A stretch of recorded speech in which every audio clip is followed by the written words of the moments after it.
take a step back. What do you think about Lucas Matisse and Danny Garcia? Matisse Garcia, I think, because of Lucas Matisse's last few fights, and they've been so sensational, you forget the sensational fights Danny Garcia had, so that Matisse can even fight Garcia. See, that's what happens in boxing sometimes. One fight can make you forget about the next fight, and everybody's saying pound for pound Matisse. Do not count Danny Garcia out of this whatsoever. I personally don't like giving predictions on fights, but when it's a fight like this, I'll let you know. I think that Danny Garcia takes that fight. I think he's a more superior boxer. I think he has a better chin than people think. I think he punches harder. We've all seen how hard Danny Garcia punches as well. So we're looking at an amazing, great fight. I think it goes 12 rounds. There will be no knockout like people think. They'll be knocking each other's heads in, but there will be no knockout. Swift Garcia, 12-round decision. Do you think it's disrespectful that you're not giving Danny the respect he deserves as a champion? I wouldn't say disrespectful. I think that's for Danny Garcia to feel that, and if he does feel disrespected, take it out of the ring. That's what he's gonna do, and by beating Matisse, no one should ever question Danny Garcia ever again, or be in any way if it is a disrespectful thing. I don't think anybody would go there with him again when he does beat Lucas Matisse, and Matisse as well, man. He's bad. He's a badass fighter, man, but I just think when it comes to, I think Danny Garcia has more overall, like, the superior boxing skills, and I think he'll put him into play. And as far as the disrespect thing goes, I mean, I think any fight, look at Floyd Money Mayweather. I mean, people are saying, some people are really believing that you know, he's gonna lose against Canelo. That, I mean, how more disrespectful can it get? I mean, he's earned every right to say, you know, he's the best, he is going to win, and people still count Floyd out. So either way, boxing will always be that way. It's a disrespectful sport, period. Yesterday you were at the Canelo Media Day. You saw Canelo work out. How did you see him?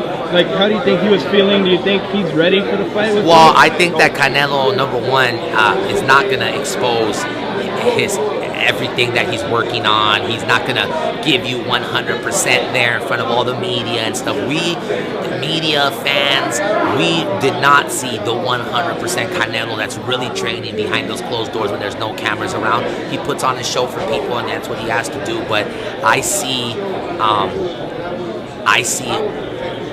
a very, very strong, hard puncher.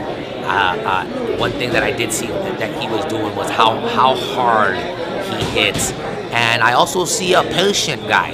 I see a very patient young fighter that you don't really see in a lot of 23-year-old fighters be so calm and poised and patient. Other than that, I mean, you know, he looks overall good. He looks good. Canelo looks good, and I think it's gonna be a great fight. You've been a radio personality for a very long time. How are you feeling working with Golden Boy now? It's a big career change for you. Well, it's a huge career change, but I see the thing is that before radio, I mean, I've been a radio personality in Los Angeles, all over the country, being syndicated for 12 years. But it's the years before that I've had the passion of boxing. Since I have memory, I've known boxing since I can go back and remember. It's been a part of my life. So to be with Golden Boy Promotions and be working for Oscar and Golden Boy, and it's amazing, man. It's a dream come true.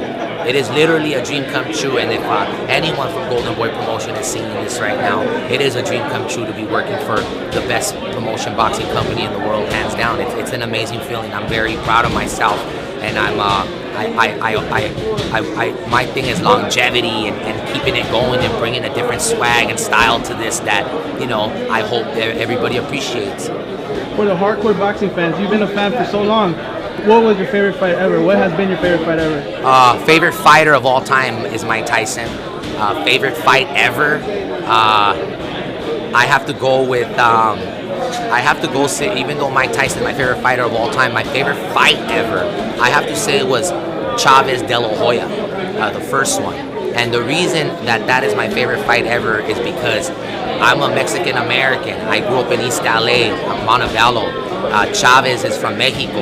All my family's from Mexico. So that fight between De La Hoya and Chavez, I was rooting for Oscar. My family was rooting for Chavez, but it caused so much friction in my home. It was so many problems that day, too many drunks, and I saw my family really like angry with me.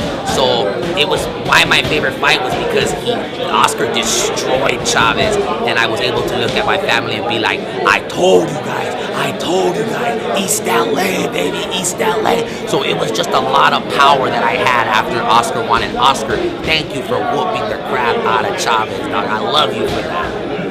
Did you ever tell Oscar this? Yes, of course. I've told Oscar this. He knows this. Oscar knows this, man. That is my favorite fight of all time because it was there was so. And look, I'm brown and proud. I'm Mexican, but I'm Chicano. I was born in East LA, and you know what? I'm proud of that. I'm proud of that. I didn't have to be born in Mexico to be proud of who I am. But we have to be proud of the generation that we brought to America as well. And it was almost like the Mexican versus the Mexican American. He's not Mexican enough. That's the kind of stuff I've been. You don't speak Spanish good enough. Tattoo. No. So you know what? I was rooting for Oscar all the way because it was like, yo, you know what? I'm with Oscar on this one. And he dominated Chavez, and I was just blown away by it. I was so happy. I remember not shutting up for like a month. I did not shut up about that fight. So that's how I know it was my favorite fight. I can't forget it.